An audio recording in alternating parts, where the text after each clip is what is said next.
Hi, this is Kaloy. Someone asked, magpiling po ba? So, tinutukoy dito yung benzoyl peroxide na ginagamit ko. So, kung namalat po ba yung skin ko habang ginagamit ko yung benzoyl peroxide. Natin sagutin yung tanong na yan is, syempre may skincare tayo, morning routine. Gamit kong serum is from Dermo Republic 10%, niacinamide hyaluronic acid.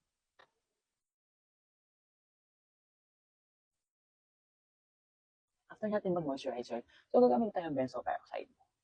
So, onting amount lang din yung kumain natin kasi nga, doon lang sa spot na meron tayong pimples at doon sa nagkakaroon tayong pimples. Since nag-video ko before, 2 days ago, nagkaroon akong pimples here. I mean, namumula yung pimples ko.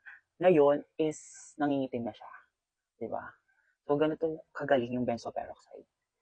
So, ilagay lang natin siya sa spot na meron tayong pimples or dark spot or sa nagkakaroon tayo ng pimples. Diyan ako usually nagkakaroon ng pimples. Kaya dyan lang ako naglalagay.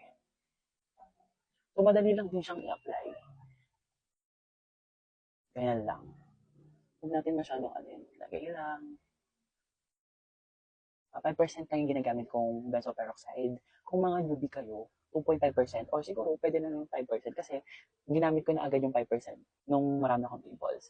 And kung nagmamadali kayong gusto niya na agad bumili ng benzoyl peroxide, meron dyan sa Watson. Pwede na kayong bumili. Or kung hindi naman kayo nagmamadali, meron dito sa TikTok. So, bahala kayo kung anong, or kung saan yung gustong bumili.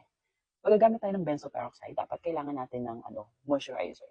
Katulad na lang din itong Benzac, microbiome equalizer. 1 month na din akong gumagamit nito and sobrang bango niya at hindi siya malagkit sa face natin. 24 hours hydrated yung skin natin kapag gagamitin natin itong microbiome equalizer. So I hope nasagot ko yung tanong mo and I hope din na mag-heal tayo sa mga acne natin. So happy healing everyone. Bye!